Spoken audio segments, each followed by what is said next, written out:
grounded. He will. It's the Skinny on Sports Podcast with Aaron Cowk.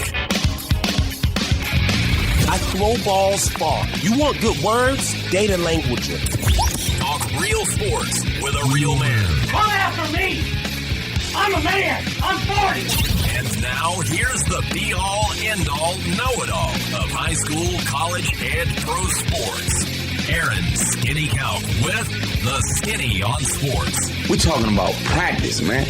I'm the MVP. Good Wednesday morning out there, Western Oklahoma. Welcome to the Skinny on Sports right here on 98.1 FM, the Sports Animal. Glad to have you along for the next hour. Do you see old Saban yesterday? I read some highlights. On Capitol Hill? Yeah. Bringing the heat. You know what's interesting about Saban?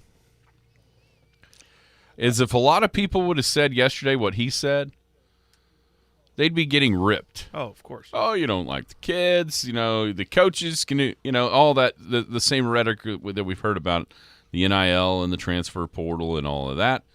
But when Saban says it, it's like the exact same people go, he's right. It's funny how that works. Isn't it? I mean, not just Saban, with other figures. Like, what if Coach K said something like that, right? It'd probably be the same reaction. Probably. So we'll talk about kind of what he said. Is there anything that can even be done? The genie's out of the bottle. It's not going back to how he wanted, how he would love it to be. But I thought he had some interesting comments that a lot of others have talked about, but maybe now that he's said it, it carries a little bit more weight. Big 12 tournament started yesterday with kind of the pigtail games into now the bracket. Oklahoma State, what in the world is going to happen up there? 12-20. Season mercifully ends. Do they care enough? Because here's the deal. Football is king. You look around, football pays for everything. And is it enough of a priority? Can it be with needing money for football so that football can generate all the money for everybody else? You know what I'm saying? Like, yeah. It's such kind of a circular argument, but man, it's sad. There's no doubt about that. OU today against TCU in the Big 12 tournament up in Kansas City. Thunder lost last night to the Pacers. Didn't shoot it very well. Indiana was really good throughout the game. But it may be an anomaly. I don't have the number. I could go back. But something happened last night that doesn't happen very often for the Oklahoma City Thunder in losses. And then we could hit some high school stuff. Spring sports getting cranked up. I was over at Ackley Park. By the way, if you haven't been to Ackley Park, there's a new addition in the stands. The stands? Yes. Metal bleachers. Oh, really? Instead of those wooden planked things. Instead of the splinter givers. Yes. Well done. Cool. Well done. Speaking of Elk City baseball. Did you stay long enough for them to turn the lights on? No. I'm kind of wanting to see what that looks like. I was just about to leave. They might have been on. I didn't recognize. Well, if they were, it was just like it was light outside. Sure. It was a little after 7. Yeah, they probably were on, actually. Probably didn't even know it. They probably had them on before. Yes. And it just kind of felt like the day. No, they've done good things at Ackley. At the, what's the nickname now? The Rock? The Brick? What do you call it? Ackley Park. Oh. I don't know. Excuse me for trying to be cool. I don't know. One time I tried to nickname a brand new gym out here in Western Oklahoma. How'd it work? Oh, it did not work well. The superintendent came after me. Kara said, yes, the lights will be awesome. They were on. Oh, yeah. She paid a little bit more attention than I did. Do they have the blinking effect? Like oh, I'm sure they might. Somebody goes yard. Yeah, absolutely. That'd be kind of cool. I did notice that because it was a varsity game, obviously a district game, and then instead of JV was on the road, and it was so the 9th grade were playing. Okay. I liked the 9th grade unis. They have their own uniforms? They were sweet. Brown. We just really looked sharp. Not that the varsity ones, but I really enjoyed those 9th grade uniforms. Speaking of Elk City baseball, Friday at 9:30, we'll hear from the head man of Elk City baseball. Jay Mack will be here following up Scotty G. It'll be a full show on Friday. 9:30. You know what's happening Friday? Because Jay's so full of words, too. Yeah, it won't take long, will yeah. it? You know what's happening Friday? And I need to get the times because, okay, so last Friday, a matchup that everybody's anticipating and wants to see because of the last couple of years. The Elks were supposed to be in Tuttle last Friday. Oh, all right. But it was raining. It was that bad day. Yeah. So they postponed that. I think what they're going to do is play 2 varsity games here. Oh, cool. On Friday. Double header. Yes, and there's no school, I believe, heading into spring break on Friday. And so I think it's going to be kind of are going to be packed. Kind of an afternoon game. Yeah. We'll get the full details on that from Jay.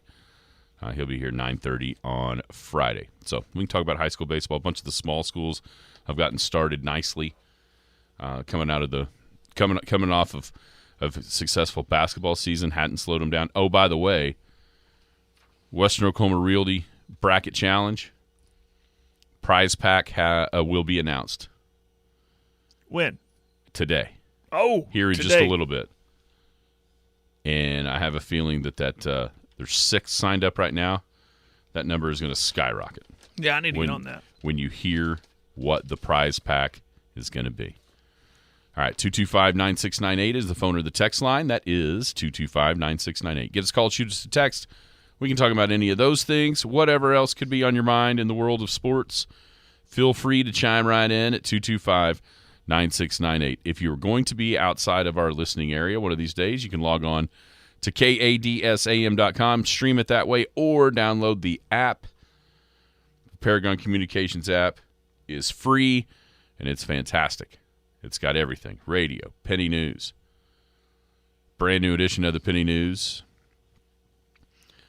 coming out today. It's on the website, thepennynews.com. It's also, our fearless leader will be headed to Oklahoma City. Hope he gets there and gets back before the wind starts cranking. Red flag fire warning, folks. Be careful.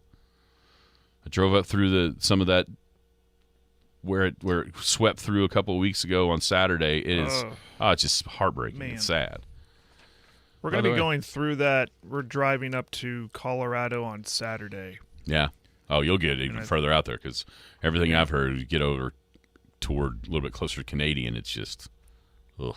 Yeah. I'm a little worried. I've been seeing this snowstorm that's coming up Colorado way like tomorrow and Friday. So I'm worried. I'm hoping they have the roads cleared off by Saturday. So I could just delay it by 24 hours. Yeah. Anyways, yeah, I'm in a weird way anxious to go drive through there and then kind of not wanting to. But, yeah, but got to be careful today because the wind's out of the south today, right? Mm-hmm. So it's kind of opposite of what it was a few weeks ago. So got to be very careful. Got to be very careful. We got listeners from Daytona Beach, Florida, as we speak. Getting ready for spring break at Daytona. Digger and Joe. Let's hope they're not with the spring breakers. They need to be on a golf course somewhere, not spring breaking. Just saying. Don't get caught up in that mess. I get you in trouble. Yeah, or get you beat up. See some fights from down there, too. Yeah. It just shows you the power of the app right there. Well, all the way into Florida. That's cool. Let's see. How was your night? Oh, it was low-key. It was good. It was pretty outside. And came in. Was. I thought it was supposed to be windy again. No, it was nice. It was very nice. Yeah, it was. So spent some time outside, and nothing major. It's been kind of a dead couple weeks between the end of basketball and start of when our girls start softball. So we've just kind of been taking it easy. Not bad. And speaking of softball, watch some. I tuned into the OU softball game just too late. It was already 7-0. But no, that's about all I did. How about you? How's your night? I went to the baseball game. That's right. Bishop McGuinness in town. The Elks won the first game on Monday, 8-2. We talked about yesterday, and then so the return trip here at Ackley Park, and of course a gorgeous day. Honestly, when I walked outside, because I hadn't been out much in the afternoon, I walked outside and I thought to myself, "Is this a good idea, or should I go play golf?" because of how nice it was. But I Yeah. went ahead, checked it out. McGuinness is pretty good. It would not shock me at all to see a battle all the way through District 5, 4A District 5, between Kingfishers got off to a good start with a couple of wins. But McGuinness, I think they swept Clinton, and then the Elks swept them. Wouldn't surprise me at all if you don't see, the Elks obviously, I would give them what you'd call the upper hand right now, just simply because they played the tougher competition with McGuinness. But Weatherford, Elk City, McGuinness, I think you're looking at maybe a 3-horse race throughout the entirety of that district schedule. So Irish got off to a 4-0 lead. Bryce Mouse had a little trouble finding the strike zone. The Elks made it kind of snowballed there in the second inning. A walk or two, an error, and then a hit. Next thing you know, it was 4-0.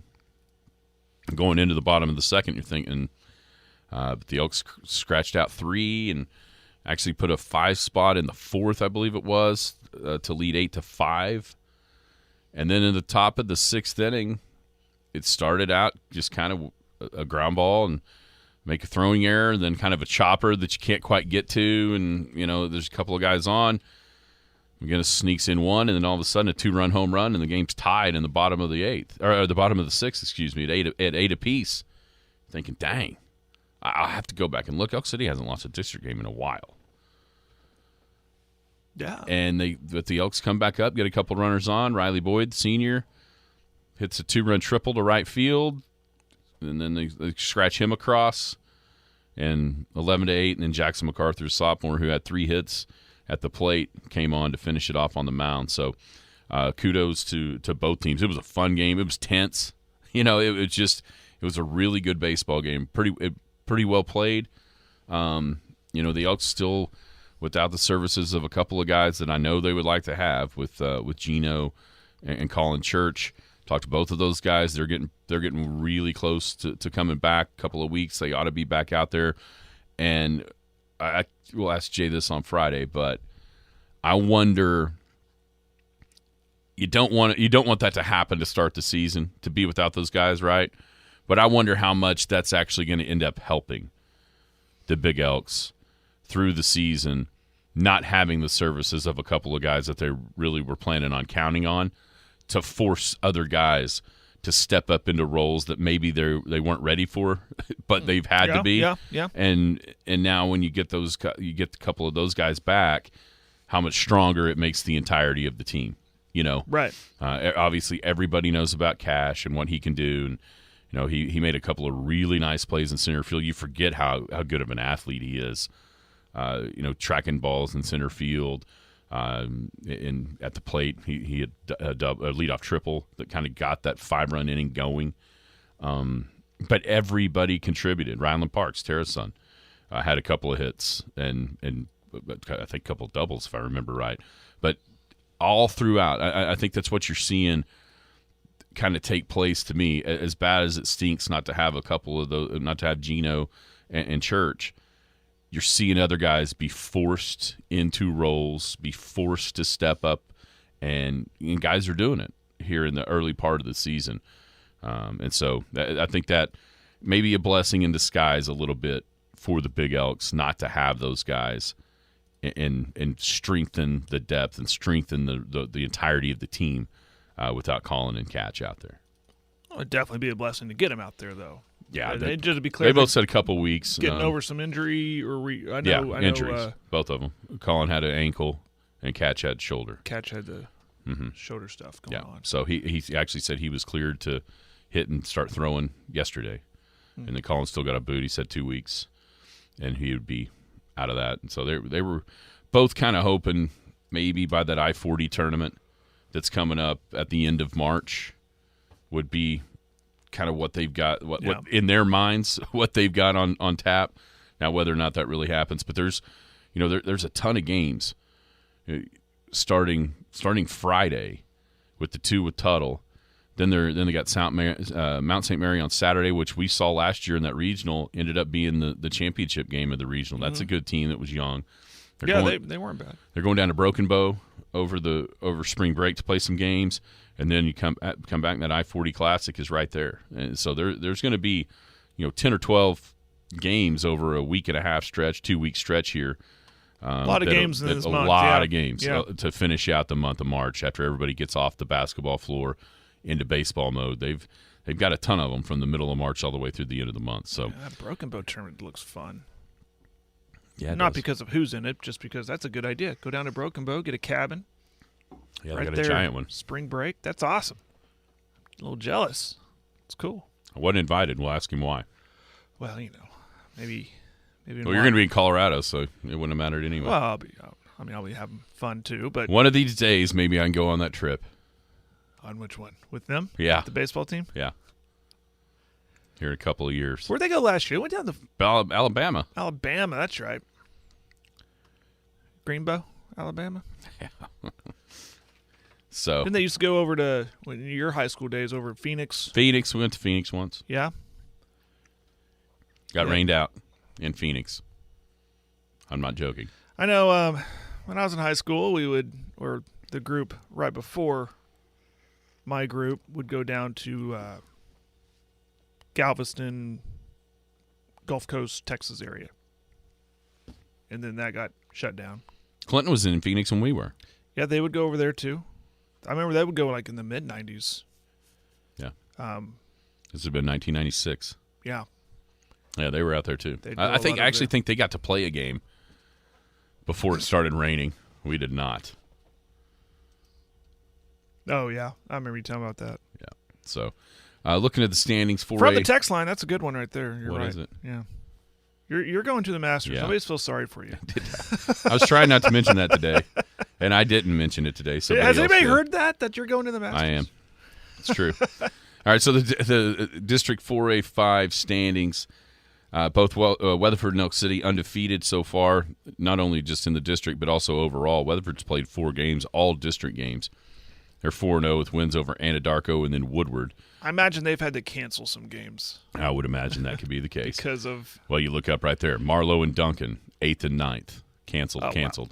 What's going on? What was going on then? Then you got Elk City at 5-0 overall, 4-0 in the district. They also beat Woodward, but then swept Bishop McGuinness with Tuttle coming to town. Kingfisher has played 6 games. They're 3-3, but 2-0 in the district with wins over Anadarko. And then I mentioned Clinton, 2-4 overall, 0-2 as they were swept by McGuinness, 3-0 and 7-1. That was last week. Then they played Leedy Monday, and they lost that one. Score 13-4. But everybody just kind of getting rolling here. I can't wait to see how the new playoff format works. Now remind me how that works. It's going to do just like the softball. Okay. And so, before you would start out in baseball, you'd start out with what they would call the bye district, which would be a best 2 out of 3 against one team. Then you'd have a 4-team regional, which was double elimination in a bracket. This year, it's exactly flipped. You start out with a 4-team double elimination regional, then you go to the super regionals and it's seeded. And you play a best of 3 super regional to get into the state tournament. I think it's of the college softball model. Exactly what it is. Okay. And so, last year, everything was set in stone with the districts that were played, and so we knew in March that the opportunity existed, and it came to fruition of a rematch against Tuttle in the semifinals. That's just the way it didn't matter if it was number 1 and number 2. It didn't make any difference. That is how it was going to be because of how it was already set. That's not the case. The teams. So what's going to happen is your district results funnel you to regionals. Okay, so that's just you go. That's how that works. But then, once the regionals happen and the results of the regionals are final, then the 16 coaches of the teams that make it out of regionals, which I think it's the top 2, it'd have to be because there's only 8 districts. Then they rank everybody left after they see the regional results, right?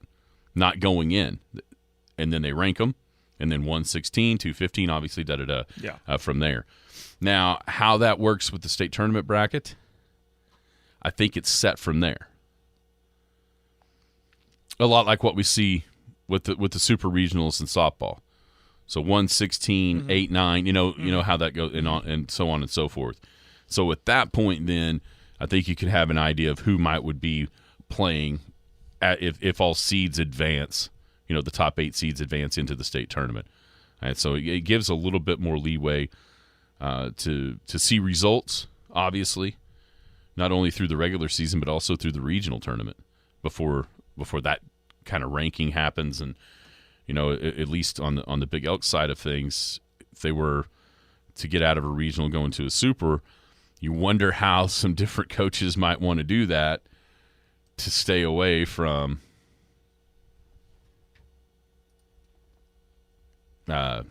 cash. Yeah. Yeah. So we shall see. That's interesting. Tony said that the Weatherford schedule shows a 3-way here. I just see the Mount St. Mary. But they show Mount St. Mary as well. So maybe that does happen. Oh, that'd be a good one to go to. You would think That'd be a good couple days of baseball. That would sure be weird for the Elks and Weatherford to play. Oh, a non-district game. Yeah. Maybe they're just both going to – maybe it gives Mount St. Mary a chance to play 2 games. There you go. You know what I'm saying? Maybe that's what's happening. I don't know. I don't either. Well, we'll ask Jay. Yeah, we will. Yeah, we will. So that's where the District 5 is. I do think there's 3 teams that are kind of separated themselves with Elk City and Weatherford and also Bishop McGuinness. I think those are probably the 3 best teams. Maybe Kingfisher, maybe the Red Tornadoes can, they're kind of behind the 8 ball right now with those 2 losses to Bishop McGuinness, but we'll see what happens there. Smaller school baseball, man, we got some really solid records early on. Have you seen the Trojans yet? Have you been able to catch a Canute game? 5-0, ranked number 11. I caught some of them the other day. They're definitely a lot better than what they were in the fall. That's a nice turnaround, and I equate that to that youth growing up as the season goes on, or as the year has gone on. That youth, you heard me talk about them in basketball season. A lot of the sophomores, and they're a big reason why they're the big reason why they're 5-0. There's those guys like Jake Butler, really solid on the mound this year. I know Gredeman's not a sophomore, but he's back, so the bats are working. It's nice showing for Coach Blackburn in his second season with the Trojans so far. Yes, you got there. Canute's undefeated 5-0, ranked 11th in Class A. Repo Butler, we talked about their youth and basketball. It's so funny how this does kind of correlate back, doesn't it? Yeah. To the baseball field. They're 6-0, ranked 12th. I know they can smash, man. I've seen some video Have on you? them. They can hit. Rylan Moore can really hit, which doesn't surprise me. His dad could hit really well back when he played for both Clinton and then Arapahoe, and it doesn't surprise me at all. He's his oldest boy. But, I mean, they're putting up runs just looking at – and that caught my attention yesterday. I saw some video on him. I went and looked. Well, who did they play? Well, they put 10 up against Sayre yesterday, 10 against Hinton, 11 against Sealing, 15 against Big Pasture, 11 against Cheyenne, 12 runs on against Thomas. So no less than 10 runs every outing they've played. That's pretty good. That's pretty good. Yeah, that's getting it. It is definitely getting it for the Indians. I know they've got a Cud there too. Well, that definitely helps. Speaking of dads that could play. Yeah. I know Hydro Eakley stayed undefeated last night. Kind of a come-from-behind, walk-off home run type win. Oh, nice. To go to 4-0, state number 15. Hollis, my goodness, they've been busy. 13-2. They've already played 15 games. They're ranked number 16. I know that's a younger squad that's trying to get everybody back healthy. Sentinels 3-0, Shattuck's 5-1, Bingeroni 6-3. Those are 17, 18, and 20 in Class A. And then over in Class B, some undefeated teams as well. Navajo 4-0, ranked number 9. Granite coming off that great trip to the state tournament in basketball. There they are, 4-0, ranked number 12. Hammond's 3-2 Granite's 10. Hammond's 12 at 3-2. Leedy just getting going, 2-1, ranked 13th. Phi 4-1, ranked 14th. Blair, they actually got a first place vote in that poll. Down at number 19, they're 5-1, and then Arnett's 2-3, ranked number 20. Here's the deal. Some of these teams have to get better because you go back and look at the fall brackets in the state tournament, you ain't seeing nobody. Now, in Class B, the only teams that were west of I-35 played in the title game, Fort Cobb and Calumet. Yeah. But everybody else was on the east. And, there's some teams in Class A fall that aren't there now that are up in 2A with Oak to Hall and some of those other Silo and, those names you hear all the time. But you do have you have some teams off to really good starts, and you just see it. The youth in Western Oklahoma, you get to watch a bunch of it, or through the years, right over there at the Fiveplex, and it doesn't surprise me at all seeing some teams coming through. It doesn't surprise me at all to see like Navajo at 4-0. Man, it seems like they've had good little league teams in a lot of different age groups for a while now, and so they're finally making their way on up into the high school ranks, and I have a feeling you're going to see that. That's going to be one of those teams that's going to be pretty good. It's neat to see. Yeah, I've always said that. It's really cool to see. No doubt. I think I know talking to Cud over in the fall with with Wyatt playing with his younger one, they're excited about the prospects of the next couple of years over at Arapahoe with what they got coming. No doubt. So it's going to be fun. Baseball. As much as we talk about basketball and Western Oklahoma and how there's always good teams, baseball doesn't take a backseat to that. Now that athleticism, it does transfer over.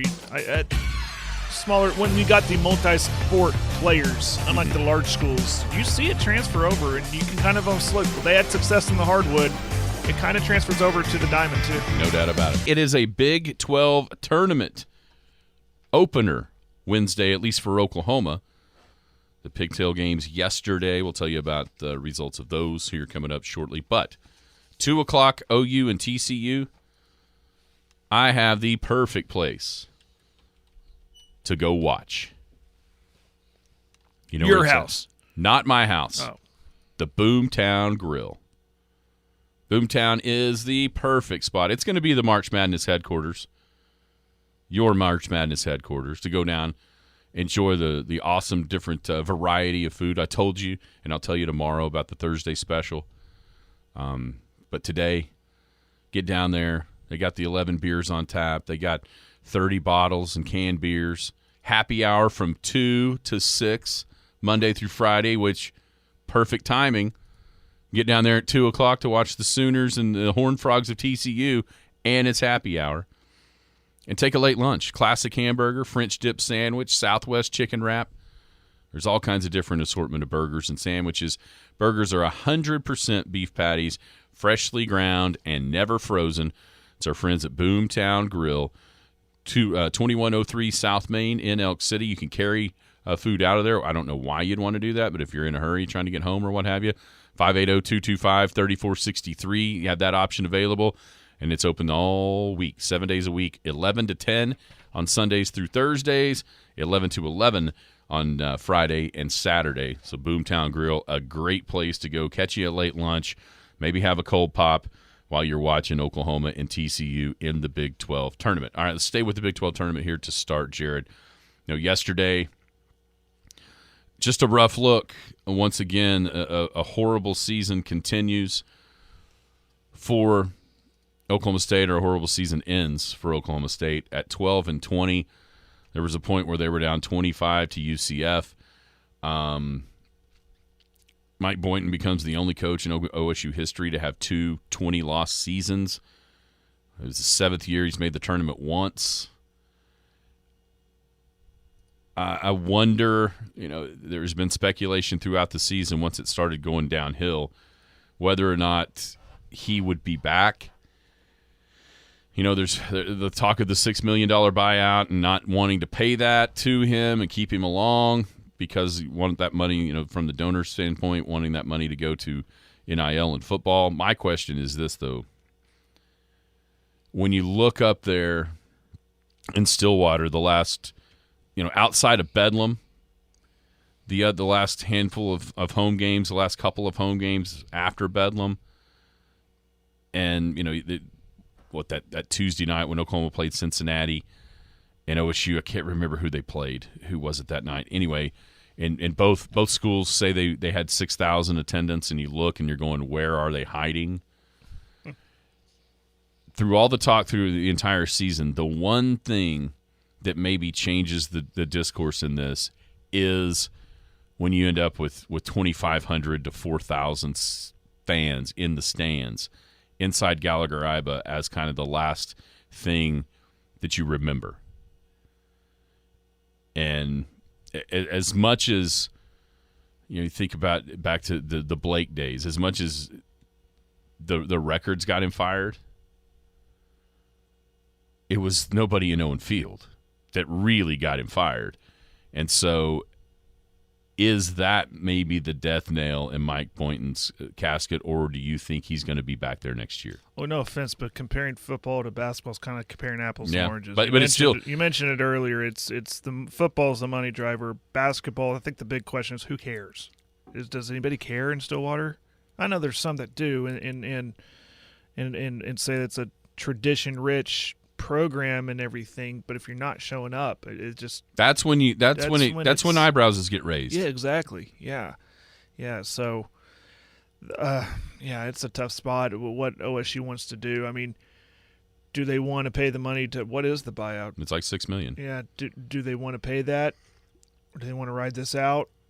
Hope it turns a corner, and you're a winner. You're looking like the smartest person in the room by holding on to him, and then he turns it around, or do you buy him out, or you just suggest, hey, maybe you should be looking for another job and maybe that school could buy us out? But I think when I was watching that game and just seeing how that game went, I mean, at one point it was almost a 30-point deficit. It was so bad. And I kind of thought this is – my first thought was this is it. Just kind of my reaction with that. That's it for Boynton. And it's going to have – I don't know how quick it's going to come down if it comes down.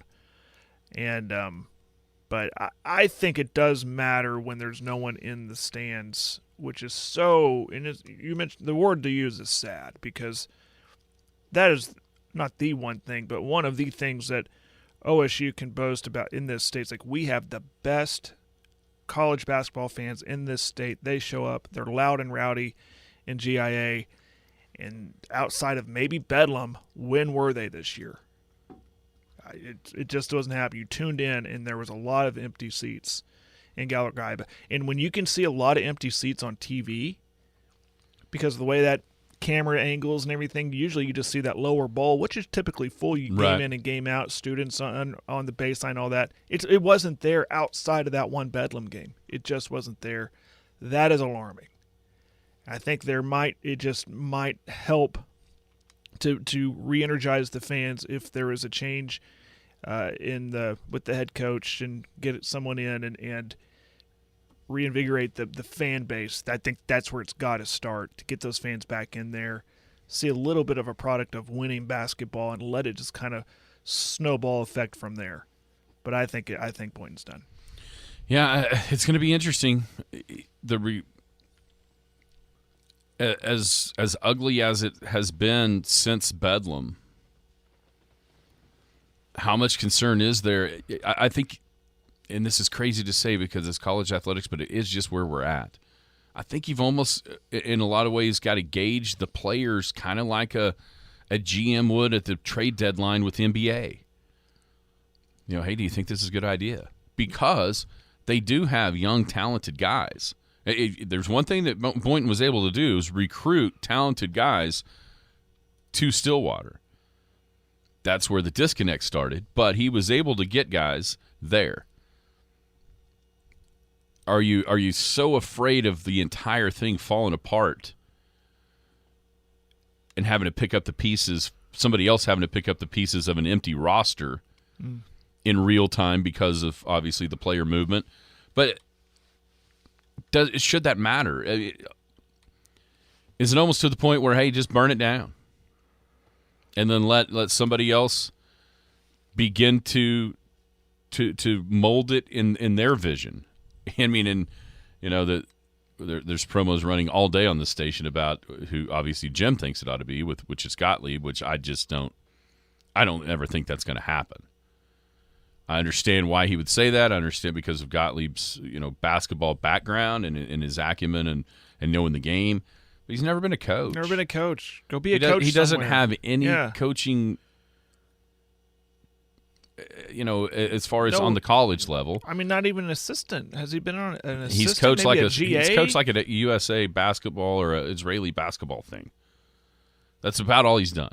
Well, I mean, but at the same it's time, all well and good. But I mean, you're not recruiting kids. You're not dealing with the rigors of a college basketball season. Mm-hmm. He needs to be on a staff somewhere or a head coach at a small school. I know he lives out in the West Coast. Maybe jump. I mean, there's plenty of schools out there that he can, D2, D1, even D1 level. Well, and he's been some sort of advisor right now at Oklahoma State. I mean, his dad's a coach. His brother's a coach. I mean, it's not like his resume is empty. I get that. I mean, it's basketball. I think the management of it and the day-to-day operations of it is the part that you'd be a little bit nervous about him. I think game day, just watching the game and figuring out what to do or how to game plan for somebody and seeing strengths and weaknesses of a different team, I don't think that would even be the issue with him. You know what I'm saying? Uh-huh. Because I think you kind of, I mean, but it's the organization behind the scenes. Oh, yeah. And like you said, recruiting and having a plan and having a functional plan that works and that you can sell.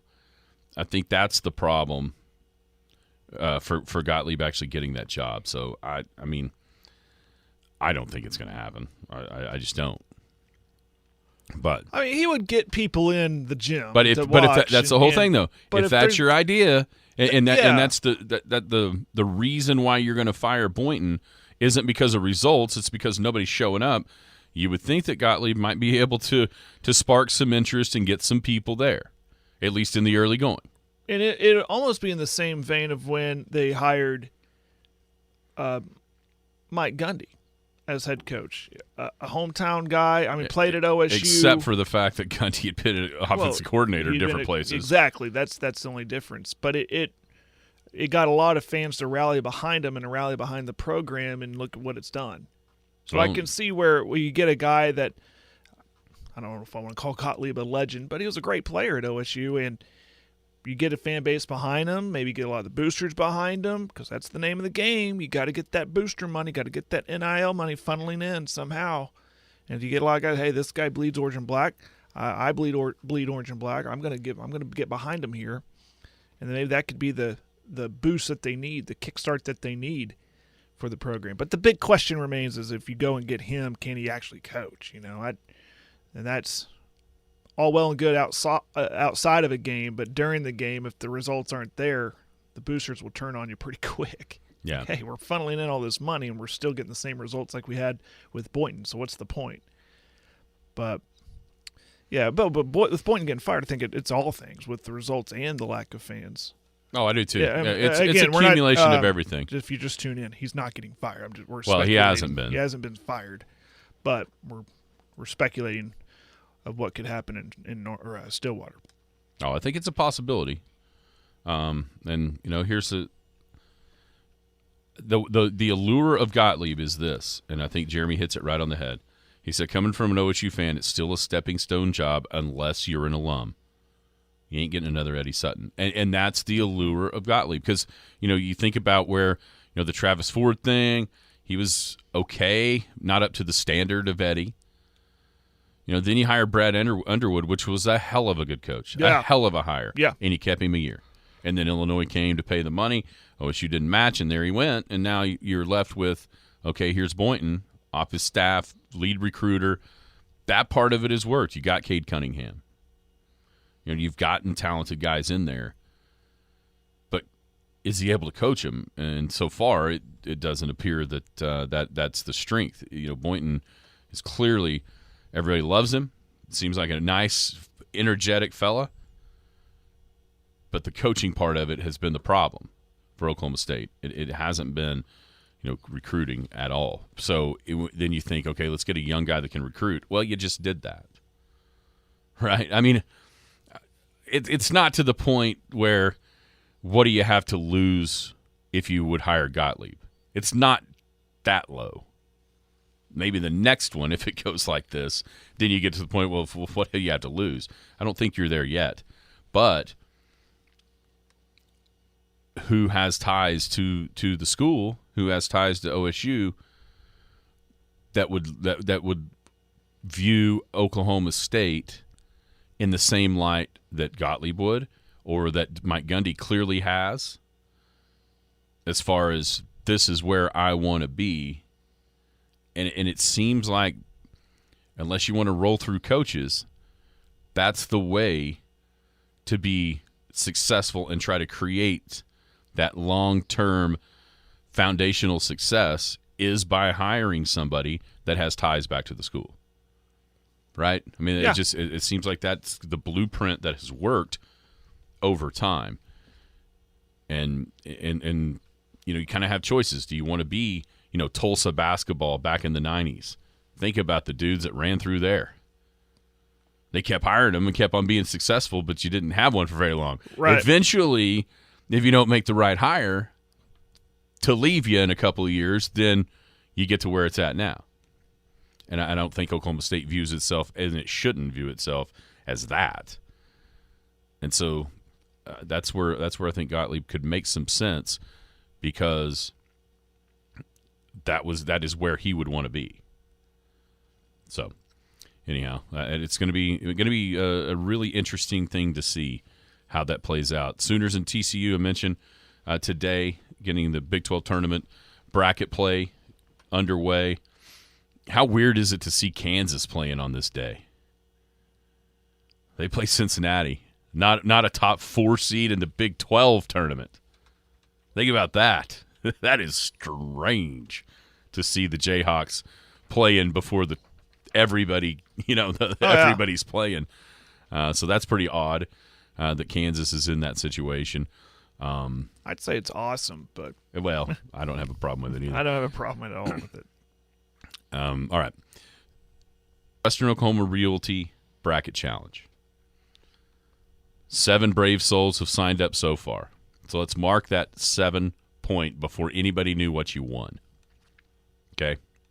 Because I think this contest is about to entries, because the prize will be to the winner of the bracket challenge.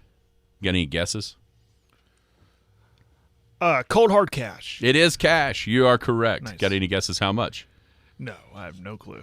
We'll fire out a guess there, Jared. Don't shoot too high, though. You don't want anybody to be disappointed. 1,000. That's too high. Okay. That's too high. 500. $500. That's exactly it. Cool.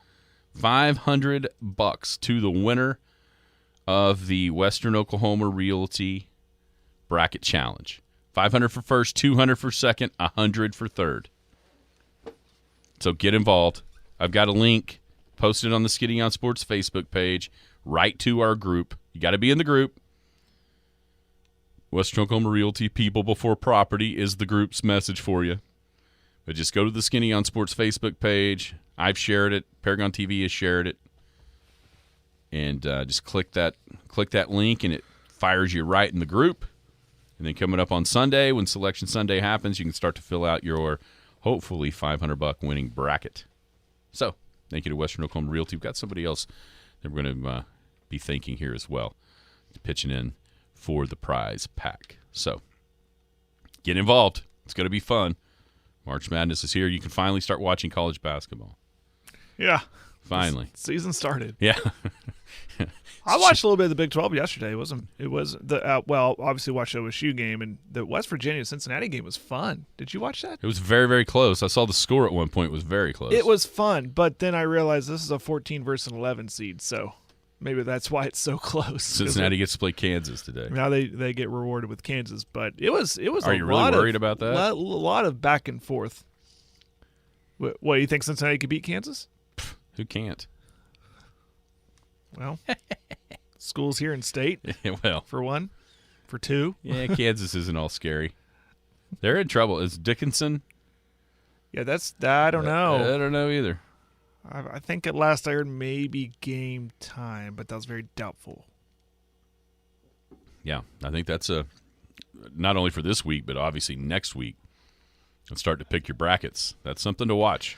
I had a question about the Big 12. That we've been talking about that. But by the way, that West Virginia-Cincinnati game, I forgot the final on that one, but it was another high-scoring game in the Big 12. I'm efforting that score. Oh, gosh, it was.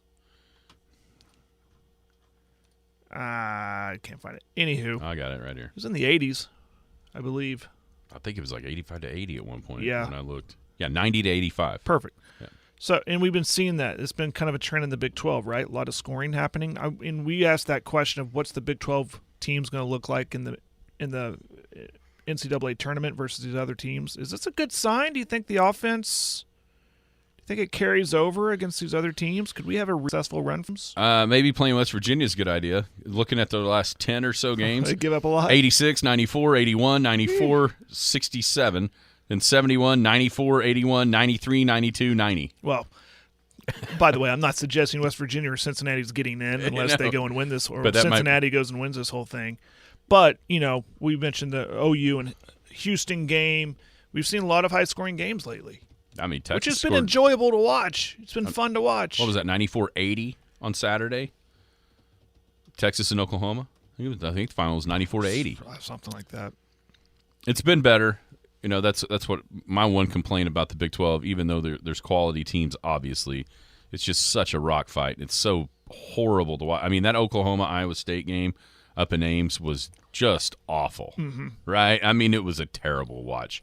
Whereas you could flip it over and see Alabama and Auburn scoring 100.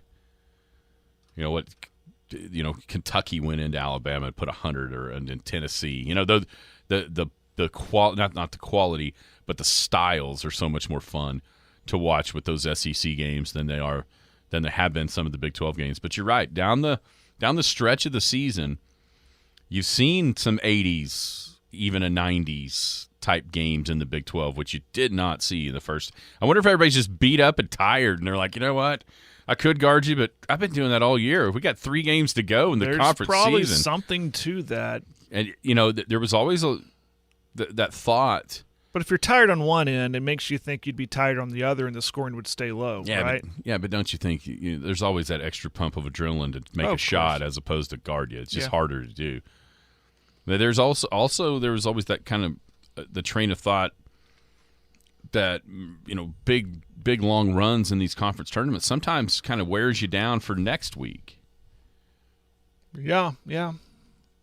Now it could hurt seeding, but it's kind of the chicken and the egg, though. You never really know, because also you see teams get hot in the conference tournament and then they blow through into the Sweet 16. Continue that roll.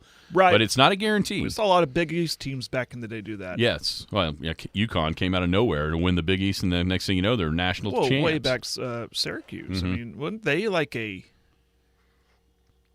have to go back. That incredible run they had with Carmelo, but I even believe they were like a low seed in the Big East tournament. I think the year Oklahoma beat them in the Sweet 16, they kind of on the bubble to get in. And then all of a sudden they win the Big East tournament, and they end up being they had that white kid who could just hit it from anywhere. Jerry McNamara? Yes. Or Devendorf. They had a bunch of weirdos. One of the best Big East championship games I've ever seen. I can't even remember who they played. UConn or Georgetown. It was a Saturday night, and that was the day. I mean, you circled that. You made a point to sit down and watch the Big East championship game, whoever was in it. That tournament was so fun, but that particular game I remember. Anyways, Iverson or Ray Allen had a good one back in the day. Now you're going way back. Georgetown and UConn. Yeah. Nah, but there is something to that too. If you think let's say, just hypothetical, let's say Cincinnati wins, and then they go and they'd have to win 1, 2, 3, 4, play 4 more games for a Big 12 title, and then they're in the NCAA tournament. Is that good for them or is it bad for them? I'm not just talking about this. It's across the country at these other tournaments. Well, I think you see a lot more, though. You see more like they're on a roll. Some funny teams like, man, let's start this tournament tomorrow. We got a rhythm going. It's funny you mentioned Syracuse because they literally did both. Like that one year when McNamara blew through there, and then they go and they get beat in the first round by like New Hampshire or something. Yeah. Or Vermont or one of the but then the year before they did it and are playing deep into the tournament. So like they literally were the case for both things back-to-back years. Good or bad, yeah. All right. Better step aside. When we come back, I'm going to wait on Saban until tomorrow because that's going to be a lot longer conversation than we had. Talk a little Thunder. Lost last night to the Pacers. An anomaly type of loss because they did something in a loss that I can't imagine that they've done very often all season long. I think I know what it is. Last night in a loss, the Thunder did something in a loss that can't have happened very many times throughout the season. Well, I thought it was never led, but I again shows how much I was paying attention last night. It wasn't on national television, so I wasn't able to watch, but I was loosely following. So that's not it. They did lead. They at one led point. by one. Was it like 2-1 or something, or no? 3-2? They didn't lead in the first half. Oh, They led by one in the second half. Okay. That would have been a good one. okay. So that's not it. So That's what is not it? it. That's okay. What is it? The Thunder lost a game in which they out-rebounded their opponent. Whoa. Which doesn't happen often, even in wins. That's what I'm saying. How many times have we come in here and looked and went, geez, they lost the rebounding by 12, but look at the turnovers. They forced this many turnovers, and that's where they made up the shots, the attempts and that kind of thing. Yeah, last night they out-rebounded the Pacers 50-34, 13-4 on the offensive glass, and yet still lost. Shooting was a big issue. And not necessarily, three-point shooting was a little lacking from what they're normally at, but still 14 of 37 for 38%. That's not terrible. But they shot it bad in the paint. And some of that was due to 10 blocks from Indiana, but the Thunder outscored by 20 in the paint. That's a little bit of an anomaly as well. Even without a big guy, OKC normally dominates paint scoring with the driving, of Shea and some other guys. So, the Pacers jumped out early. They led 22-17, a season low in the first quarter for Oklahoma City of 17 points. Then Indiana cranked it up with 36 points in the next two quarters. I thought, after Thunder cut it to 12 at halftime, they came out of the locker room. They really played well, got right back in it almost immediately. But then the Pacers were able to push that lead back out to 7 going into the fourth quarter, where Oklahoma City had it down and even took the lead at one point. But, gave them a little bit of breathing room going into the fourth, and then there was a stretch there, kind of 5 minutes to go, 6 minutes to go, kind of middle of the fourth quarter, where defensively Oklahoma City was getting stops, and they just couldn't score enough. And that was the difference. Well, stuff to work on. I mean, I actually almost wrote that down as a loss. Pacers aren't a bad team. Now they turn around. They got the Mavs on Thursday. Another 9 p.m. game in OKC. But that's because you get to see them on TV. Well, everyone forgot about that. What's that? 9 p.m. games in OKC. Everyone forgot about it for a couple of years because you didn't have them because you weren't on TV. Oh, yeah. You're not in the playoffs. You're not, but the Oklahoma City Thunder are in the Western Conference. This is going to start happening. Well, here's the deal. A whole bunch. Start spring break early. Take Friday off. Most kids might be taking the Friday off anyways. Stay up late, watch the Thunder play the Mavs on Thursday, because that could. I don't know. I mean, who knows what could happen down the road? Looking at the standings, where are the Mavs? They're in the play-in. Yeah, they're right there. Who knows what that could be a preview of? Thunder tied atop the Western Conference standings with the Denver Nuggets. Look out. Here comes Denver. Yeah, it feels like this is trending toward the Nuggets being the 1 seed. But here's the deal. Even though they're tied, Oklahoma City is on top of the standings because they won the season series with the Nugs. They've also won the season series with the Clippers. So, and then tied Minnesota. Minnesota without Towns, man, they went in and beat the Clippers last night like a drum. That's a good win for them without Cat. They haven't just fallen off the map without him. But 118-100. Kawhi Leonard went out with a back injury. We'll see what that leads to. I think a lot of people like the Clippers' chances in the playoffs if Kawhi can play. We'll see what happens there. Didn't look great for him. And so I fully expect Oklahoma City ends one of the top 3 spots.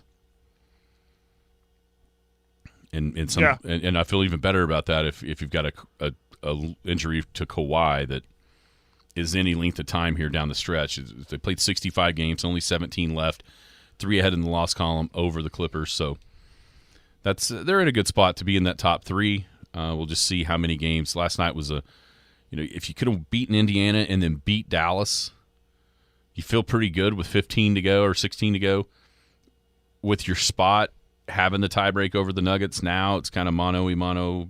I don't see it. I just think Denver is rounding into championship form. It took them a little, you win the year before, you start out a little slow, a little fat and happy. Maybe didn't work very hard in the offseason because of the title and how long you played. But now it seems like Denver is 9-1 over the last 10. They've started to turn things toward, peaking here in April and all the way to June. So, Thunder probably in the top 3. Hey, we should all be really happy about that. Yeah, if you think back to our at least our preseason prognostications, I think mine were a goal is to be in the top 6. Yeah, mine too. If you can be into top 6, that is like that's the goal, and then the not the dream scenario, but the optimistic view was to host, not only make it in the top 6, but then to host. Well, that's happening. 100%. Yeah, that was my goal. So those too. Get things top are all 6, there. Get them in a series, Mm-hmm. get them that experience, and then maybe if things happen your way, you could probably win a series. But just get in that top 6. But this is exceeding the expectations that we had for him. It's great. Hey, and season's not over. I mean, Denver's Denver, and I've said this a couple days ago. Had a feeling they'd kick it in the 5th gear here in this final stretch, but maybe Oklahoma City sees that, feeds off that. And we could have a fun, final 18? 17 games. 17 games and left. Here's the deal. We'd also be remiss if we didn't mention Oklahoma City didn't have Jalen Williams last night. That's worth mentioning. That is worth mentioning. Yeah, I mean, that's another thing to add to. We've gotten so used to them being full strength. I know they've missed the least amount by starters in the league by a lot. Well, guess what? They're the youngest. That those things kind of go hand in hand. Good luck, obviously, by not having an ankle roll like J-Dub did on some cameraman guy or whatever. But, yeah, he wasn't there. But we've gotten so used to him winning, especially at home. They hadn't lost at home since January. Yeah, they're so good at home. And so it was just kind of a little bit of a wake-up call almost like, hey, anybody – it's all right. Anybody can beat you. And like I said, Pacers are 6th in the East right now, would be in a series. Yeah, they're not against bad. Cleveland, and they can score. I think that's the one thing that it wasn't necessarily that Oklahoma City lost to Indiana. It's that they didn't lose 150 to 145. They only scored 111 points against a team that really is pretty bad defensively. Yeah, Thunder just couldn't get it going in the first half. Third quarter they did, but outside of that third quarter, look at their point totals, 17, 29, 41, and then 24 for quarter. That's not very good against Indiana. So it's not often we say this in Thunder losses, but offense really kind of was the problem last night for Oklahoma City. And without J-Dub, you not only him scoring, but him facilitating, getting other people shots. I did think one of the positives, Gordon Hayward was in the starting lineup for him. 3 for 4, 5 assists, 4 rebounds, 9 points.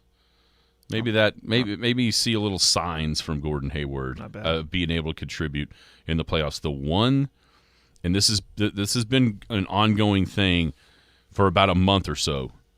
The one guy that it feels like has cooled off and the Thunder really need to get going again is Isaiah Joe. Oh yeah, 2 of 8 last night, 2 of 5 from 3. He only scored 6 points. I know he had a long stretch of games there where he didn't score in double figures.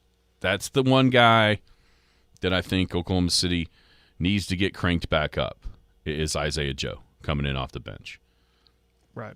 So, it's going to be cool. Just some final thoughts from me about NBA. I did catch a little bit of the Knicks and 76ers last night, and the Knicks walloped them. And how cool is it going to be if the Knicks are not only a top 4 seed, but maybe have a little playoff run? Just cool to see meaningful long-run playoff basketball at Madison Square Garden. It's been forever. That'd be really kind of cool. And the 76ers, man, are they spiraling or what? I saw today that the quote was not close on Joel Embiid. Ooh, dude. As far as his return. It's not good. Maxey was out, and the Sixers are spiraling because all their guys are hurt. Yeah.